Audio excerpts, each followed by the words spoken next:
Remember, we had discussed at length graded potentials, a signal that's received in the input zone that pushes membrane potential up or down. And then if membrane potential reaches a threshold, an action potential is triggered. And the action potential we talked about in depth. It results from a graded potential when it reaches threshold. There are a sequence of rapidly occurring events that we're looking at today. And you'll see the wild, drastic changes in membrane potential. It goes from negative 70 past 0 to maybe positive 10, and then all the way back down to minus 90 millivolts. So big, wild fluctuations in membrane potential. And if one of these is triggered, it's passed down the length of the axon. It doesn't fade out. It is all or nothing. So we are going to look at what the happenings are during a membrane potential by finishing up that video that we left off with last class. We looked at the first half, that was graded potentials, and now we are going to jump to the middle to see how those graded potentials affect or might cause an action potential to occur. Graded potentials arriving at the axon hillock reach threshold, the action potential begins. Both sodium and potassium voltage-gated channels are stimulated to open. Sodium channels open quickly, allowing sodium ions to diffuse in and add positive charges to the inside of the cell membrane. If enough positively charged sodium ions diffuse in to bring the voltage on the inside of the membrane to 0 millivolts, it becomes uncharged and we refer to the cell membrane as being depolarized. Sodium channels are only open long enough to allow sufficient amounts of sodium ions to pass through to cause depolarization. At this point, the inactivation gate on the sodium channel closes to block any further inflow of sodium ions. In actuality, before the sodium channels close, enough sodium ions diffuse in to cause the inner surface of the cell membrane to become positively charged. The purpose of the inactivation gate is to prevent the membrane from stimulating itself and causing repeated action potentials. At the same time the sodium channels close, the slower voltage-gated potassium channels open and allow potassium ions to rapidly diffuse out of the cell. The removing of positive charges from the inside of the membrane causes its internal surface to become negatively charged again, or repolarized. Once enough potassium has diffused out of the cell to cause the inside of the membrane to be below threshold, the inactivation gate of the sodium channel opens as the gates on both types of ion channels close, but not before the inside of the membrane becomes less than the resting potential of minus 70 millivolts to cause the inside to become hyperpolarized. Sodium-potassium pumps transport sodium ions out of the cell and potassium ions into the cell to restore ion concentrations and to, along with leak channels, re-establish its resting membrane potential. The depolarization of one area of the cell membrane causes neighboring voltage-gated sodium and potassium channels to reach their threshold. The result is the action potential spreads like a wave across the entire cell membrane. Once the action potential begins, all of the output zone will depolarize and repolarize.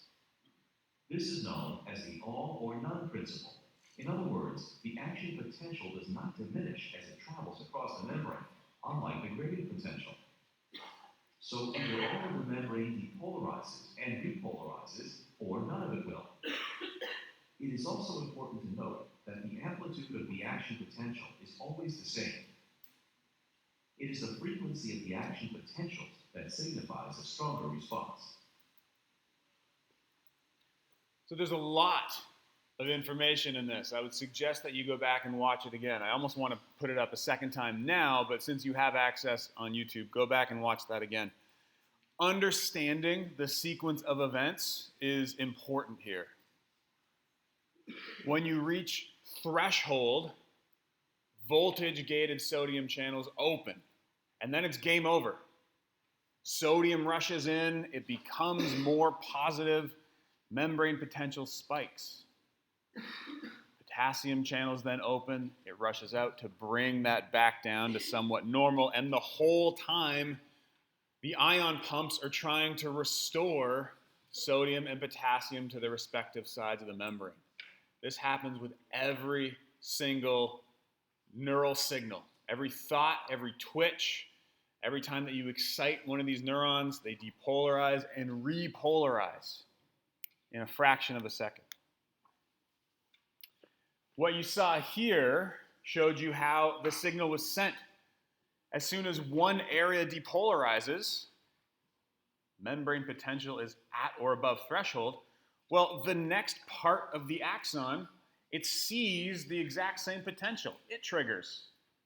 And so on in a wave. This is how the signal is sent, how it's directed.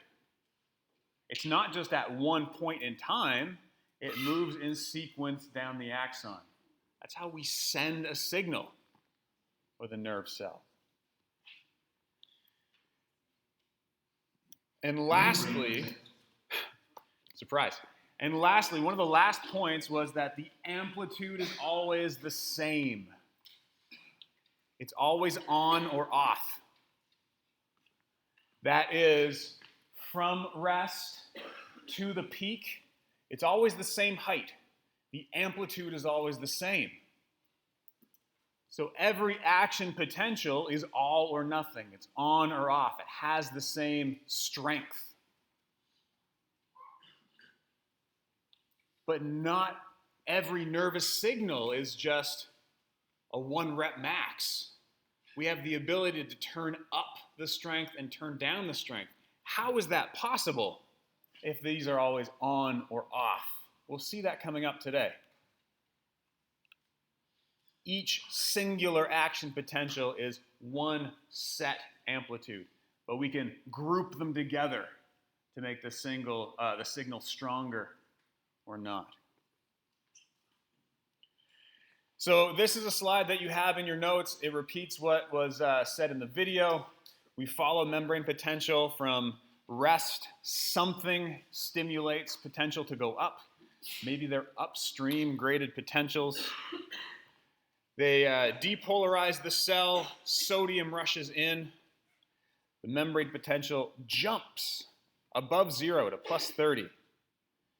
At which point potassium channels open, potassium rushes out, the inside becomes more negative, and the potential drops back down.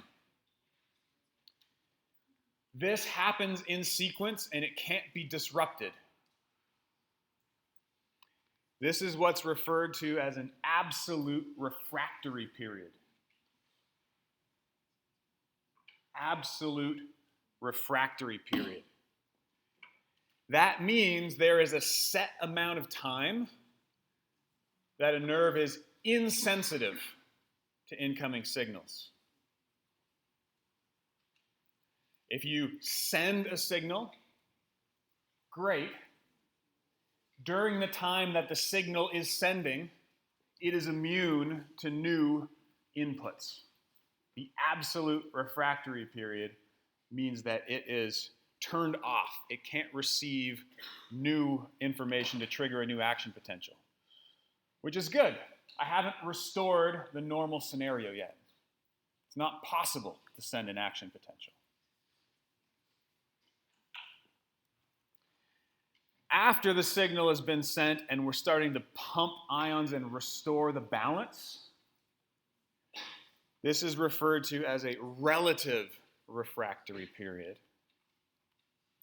meaning it's harder to send a signal. It's not impossible, but it's harder.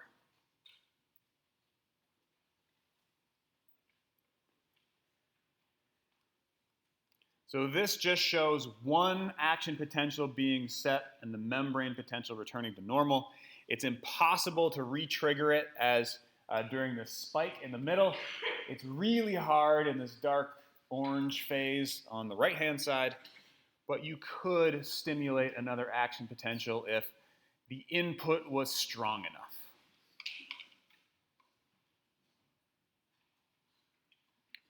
And you might want to do that if you want to send a stronger signal. Every action potential is all or nothing. It's on or it's not. It has a fixed amplitude. But how do you send a really urgent signal to contract a muscle forcefully? You can't make the amplitude any greater, but you can increase the frequency. Each action potential has a fixed intensity. And so normally, if I'm measuring how strong that potential is, one action potential gives me a fixed stimulus strength. The only way that I can make a stronger signal is to send multiple action potentials.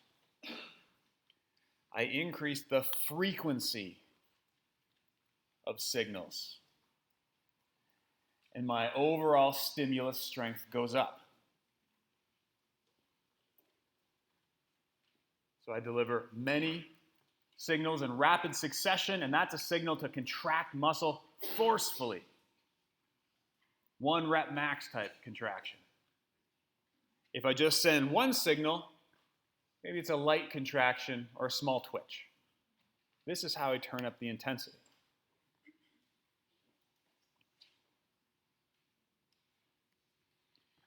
So our understanding right now is the input zone receives a signal.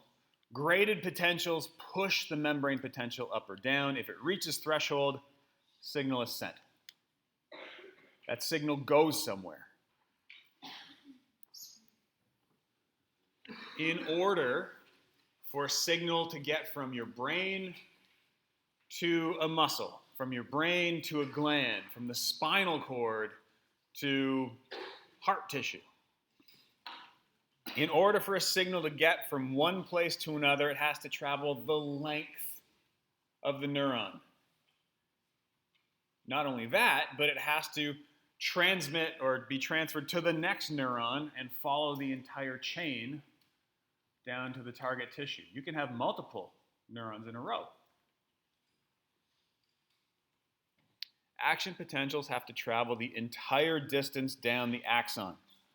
So where I'm triggering an action potential at the trigger zone, the axon hillock, it has to travel all the way to the end, all the way to the axon terminals before delivering the signal to the target tissue.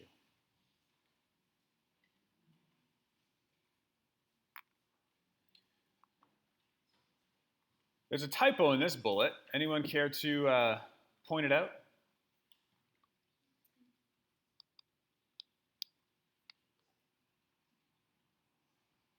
Anybody have any ideas? Yeah?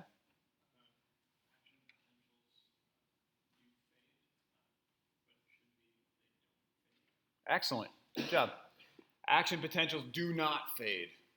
If they travel the length of the axon, it has the same strength. I've said that already today. Everyone should have got that. Action potentials do not fade. They keep their strength as they spread across the membrane. If you read the second half after the comma, it tells you that the first part is an error. So in order for a signal to be sent, the entire axon needs to depolarize. That's a lot of ion channels opening, ion pumps restoring the balance. It's slow. It's a lot of work. Yet some neurons in the body work like this. Usually those are over short distances where we don't care how quickly the signal gets sent. But over long distances, this won't do. Over long distances, we finally come full circle to understand why myelin is a thing that we care about. Over long distances, those neurons that travel those long distances are wrapped continuously along the lengths of the axons with myelin. We've introduced that at the start of this section. Myelin is a sheath that wraps around the axon, it insulates it, and effectively seals it.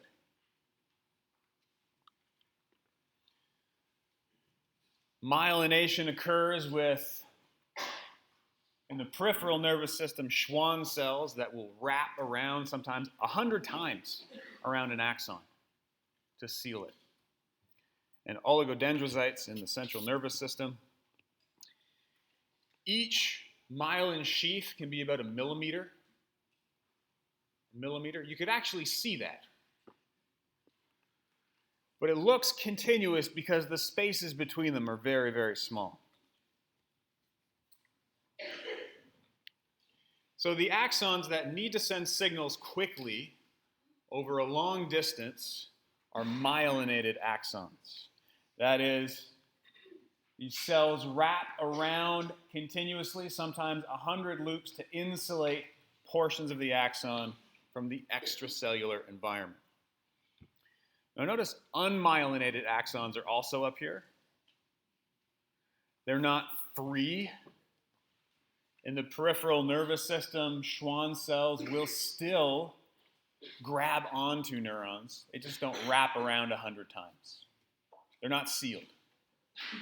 So they're unmyelinated, but they're still clustered together. So sometimes 100 layers, a millimeter in length, and these go the length of the axon. The space between the myelin wrappings is important. It's important for understanding how the signal gets transmitted quickly. These are called the nodes of Ranvier. They are access points. They are points where the nerve is in contact with the environment, where there are ion channels and pumps, and things can move across the membrane. Importantly, ions don't move across the membrane under the myelin sheath. So if it's a lot of work and it takes a long time to always move ions down the membrane the length of the axon, you can start to see why this might be faster. There are only intermittent access points. I have to do less work to transmit the signal the same distance.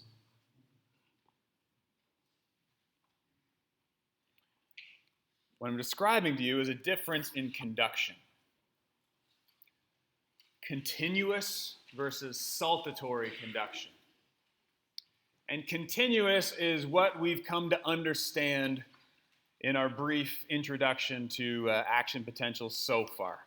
The trigger zone is triggered, an action potential occurs, and then through the movement of ions, it spreads the length of the axon. It's slow.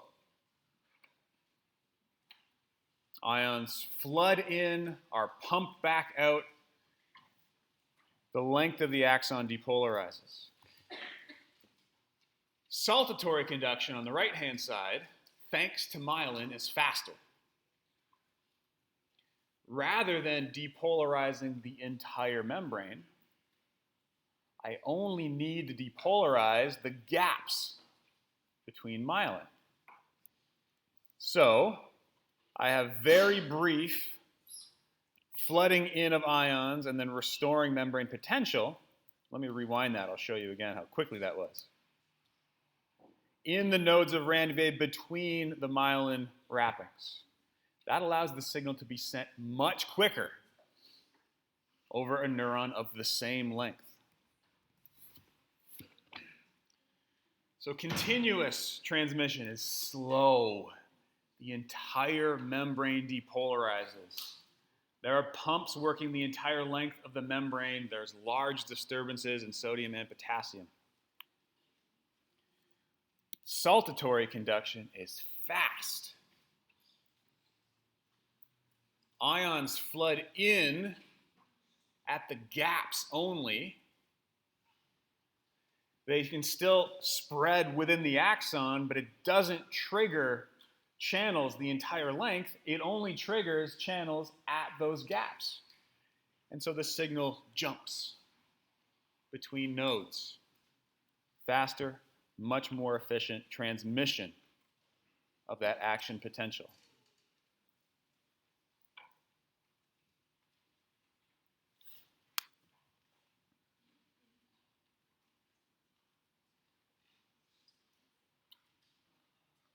Sorry, I went back. You have a diagram that is a bit more detailed than this that gives you 3 time points to show the relative distance covered by the signal in each condition.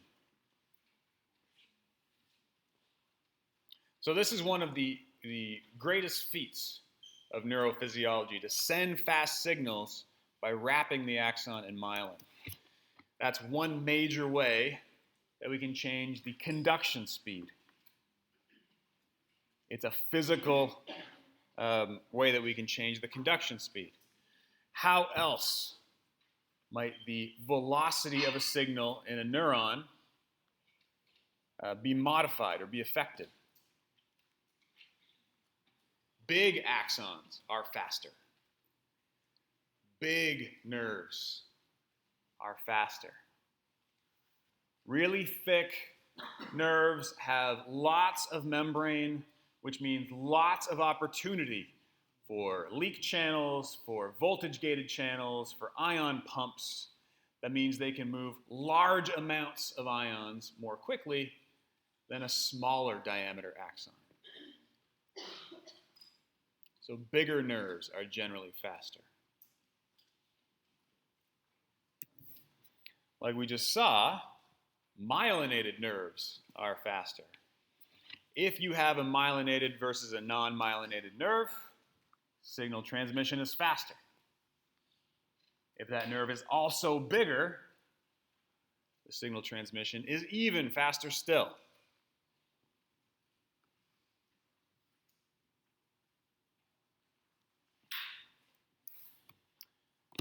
Third factor that can affect signal transmission is temperature. And this is just a physical property of reactions in the body. Everything happens quicker at higher temperatures. Higher body temperature, why warming up is good before a workout, increases the ability of enzymes to work, ions to move, channels to open. Signal transmission is quicker. More fluid. Think about water in water when it's hot versus water when it's cold.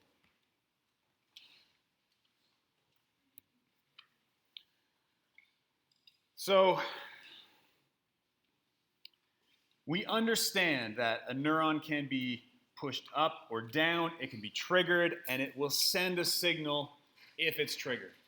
We understand it will be sent the length of the axon, but then what happens? Then what happens? At the end of one neuron, at the axon terminals, that signal needs to be transferred to another excitable tissue, to a gland, to another neuron, and that junction is called a synapse. So far, we've been working within one neuron only. We've observed graded potentials. We've seen the membrane potential trigger. We've seen an action potential. And now that we're at the end, at the terminal end bulbs, what happens? Well, we synapse with some other tissue. It's a junction between neurons or between a neuron and an effector. A gland, muscle tissue, something excitable. When you have, for instance, 2 neurons now lined up and connected in series, the one that we've been working in becomes the presynaptic neuron. The signal is sent to the synapse, it's transferred into the postsynaptic neuron. The first neuron in sequence is presynaptic, the second is postsynaptic. And believe it or not, they don't actually touch. That signal needs to be sent somehow through a gap between neurons, or between a neuron and muscle tissue, for instance. And then after that signal has been transmitted across the gap, it needs to spread through whatever the target is. In a muscle cell, cardiac muscle, skeletal muscle, gap junctions really help us out. That's one way that this signal we've created can spread through the tissue, and we've seen gap junctions a fair bit.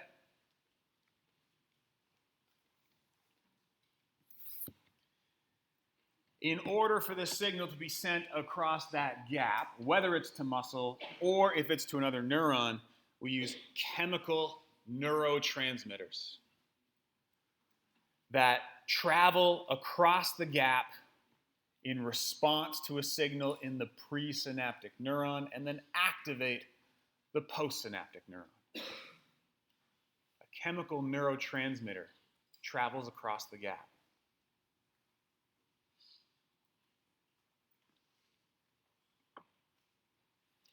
They're only released from the presynaptic neuron. They can't send information backwards. It's only in one direction. And it's a separate molecule that we send out to travel across the gap.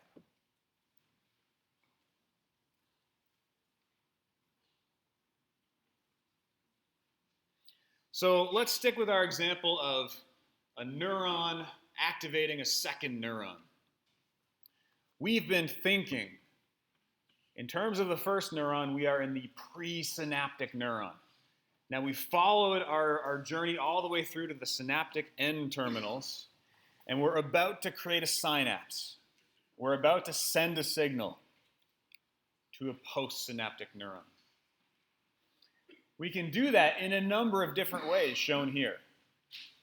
This schematic shows you how two neurons can be set up in series. All of these attachment points, or most of them, are in the input zone. I can trigger the dendrites. I can send a signal to the body directly. I can send a signal very close to the trigger zone.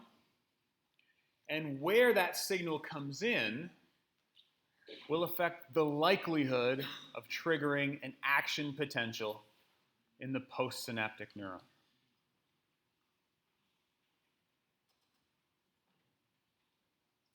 If I push membrane potential close to threshold, right at the trigger zone, it's more likely to cause an action potential than if I do it way up here in the dendrites and it has time to fade away and dissipate.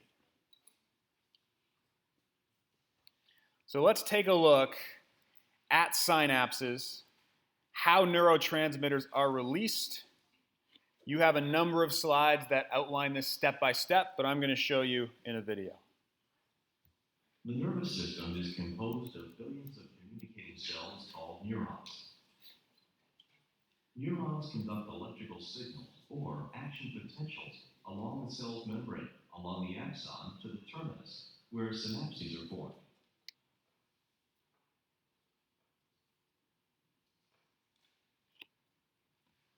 The synapse consists of the membrane of the presynaptic cell, a synaptic cleft, and the postsynaptic cell membrane. Since an action potential can only propagate along the neuron's membrane, a chemical known as a neurotransmitter must bridge the gap between the adjacent cells. The presynaptic cell releases the neurotransmitters into the synaptic cleft, where they will move to bind the receptor proteins in the postsynaptic cell membrane. When the action potential arrives at the synapse, it opens voltage-gated calcium channels, resulting in an inward flow of calcium. The calcium binds to the vesicular membrane. This binding activates the vesicles to fuse with the presynaptic membrane. As fusion occurs, neurotransmitter molecules are released into the synaptic cleft. Once in the cleft, the neurotransmitter molecules diffuse throughout the interstitial fluid in the cleft.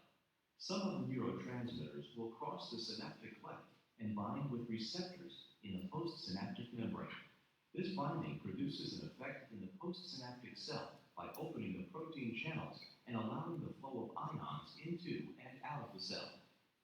If the effect of the neurotransmitter excites the postsynaptic membrane, an excitatory postsynaptic membrane potential, also known as EPSP, is generated. This localized depolarizing signal generally causes long-distance signals, action potentials, in the dendrite of the postsynaptic cell. If the effect of the neurotransmitter inhibits the postsynaptic membrane and inhibitory postsynaptic membrane potential, also known as an IPSP, is generated. This localized hyperpolarizing signal generally prevents the formation of long-distance signals in the postsynaptic cell. Neurotransmitters influence the postsynaptic membrane electrical state for only a short time and are removed from the synaptic cleft in one of three ways: diffusion away from the receptors, enzymatically degraded, or recycled by the presynaptic cell.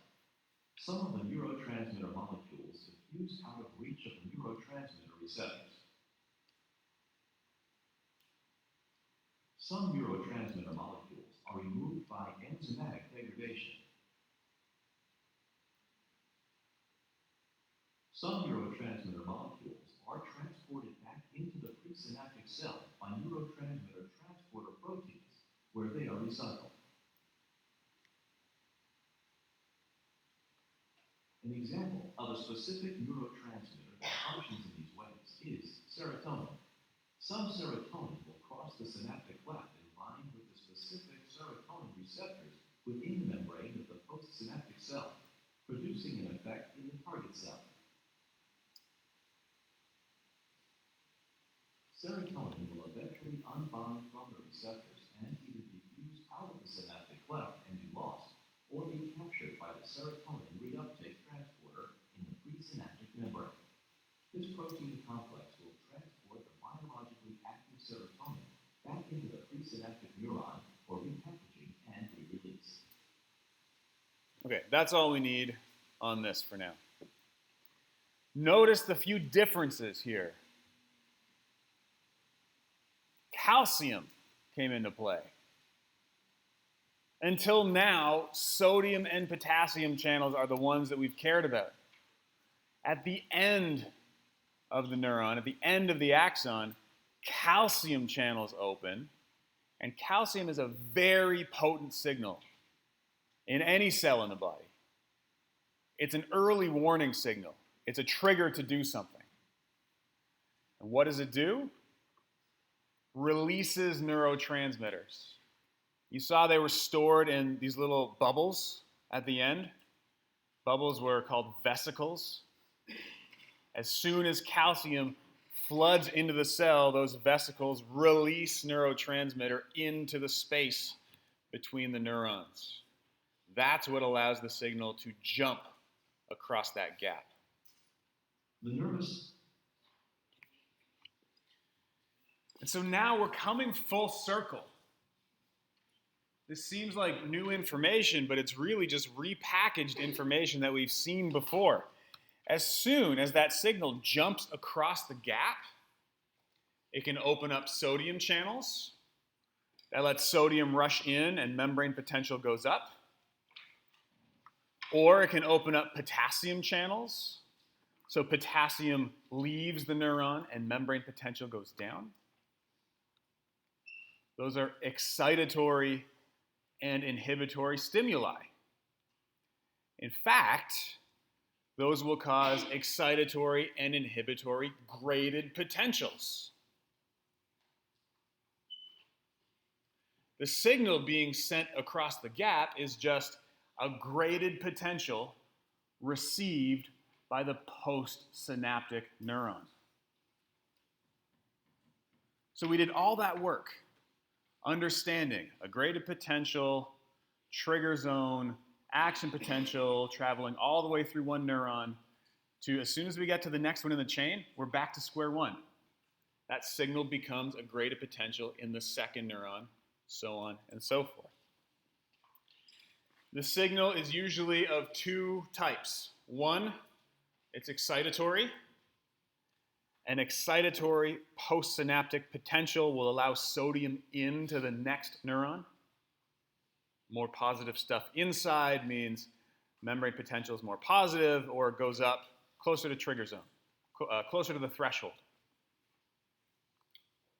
Or it will create an inhibitory postsynaptic potential or a hyperpolarizing potential.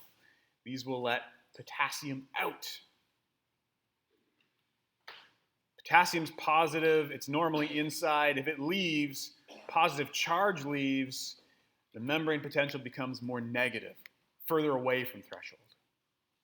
Okay, that makes sense with my understanding of how things work. What I want to add to this now is that one neuron can receive many postsynaptic potentials at once. One neuron can receive input from many other neurons. It can get 5 excitatory stimuli, 2 inhibitory stimuli. It can get many different signals, and it is the net sum of those signals that decides whether or not the postsynaptic neuron will trigger or not. It is the net signal that we are concerned with.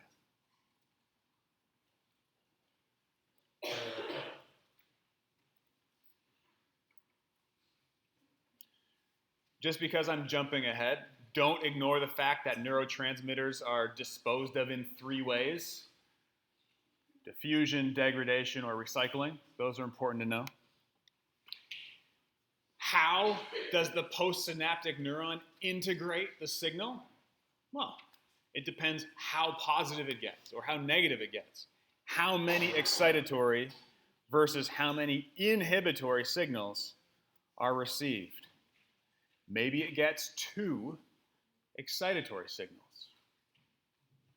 If it gets 2 excitatory signals, we've seen this figure already. Membrane potential is pushed up. If it gets a second one in short succession, very quickly, it goes even higher. If it gets enough that it pushes it to threshold, action potential.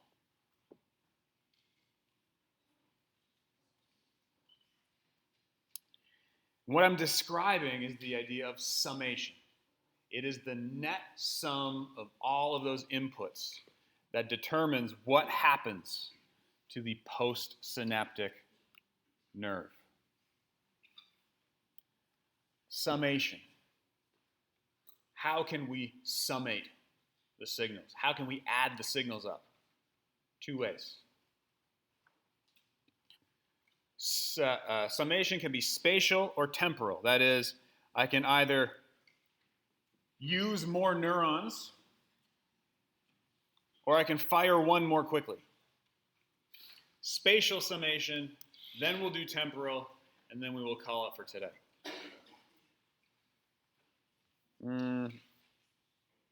Yeah, 3 more slides, maybe 2. Spatial summation. One presynaptic neuron might not excite the postsynaptic neuron independently. Now, the animations on this slide are kind of small. This is a really tall graph on the right-hand side, so just watch the nerves at the top. If one fires at a time, I get a little blip. If the second one fires, I get a second blip. Neither of those will trigger an action potential independently. But what if I send signals from both of those neurons at once? Spatial summation, adding more upstream signals to increase the likelihood that I'll reach threshold. Simultaneous firing might bring the membrane potential to threshold. So watch the animations again. If both of these fire at the same time, then I reach threshold and a signal gets through. That is spatial summation.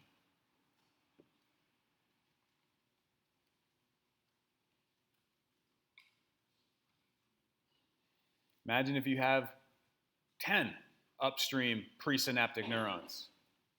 Think about the degree of summation you'd get there if they were all trying to excite one postsynaptic neuron. Next, temporal summation.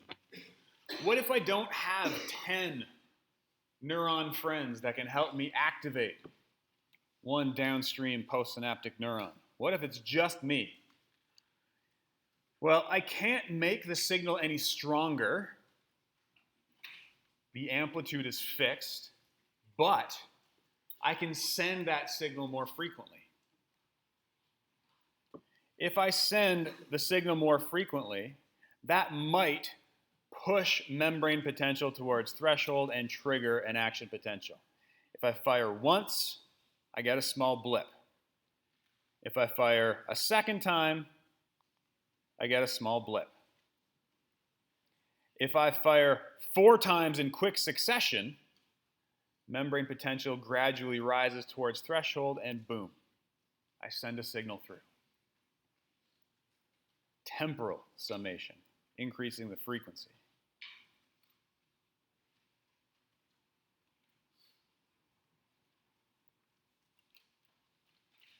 Both of these are rather simple examples. In the body, one neuron does not only interface with a second. There are many, sometimes only one is on, sometimes many are competing to send signals through. And so the overall summation can be complicated. Here is one postsynaptic neuron, the yellow body in the middle, receiving input from 5 presynaptic neurons. Notice 3 of them are excitatory, 2 of them are inhibitory. If this neuron turns on, it's the net effect of all of these presynaptic signals that will dictate if it triggers or not. It's the sum of all of the EPSPs and all of the IPSPs that will dictate if this neuron turns on. So if you were to guess, what's the sum? What's your first guess at what direction is this postsynaptic neuron being pushed in? Excitatory or inhibitory? I heard it down here. Excitatory. There are 3 excitatory and 2 inhibitory. So maybe 2 of those will cancel out and we're left with 1 excitatory stimulus that will try to depolarize that neuron. The net results are one of 3 things. Either there's a small excitatory push, in which case we get an excitatory graded potential, or there's a large excitatory sum, in which case we get an action potential.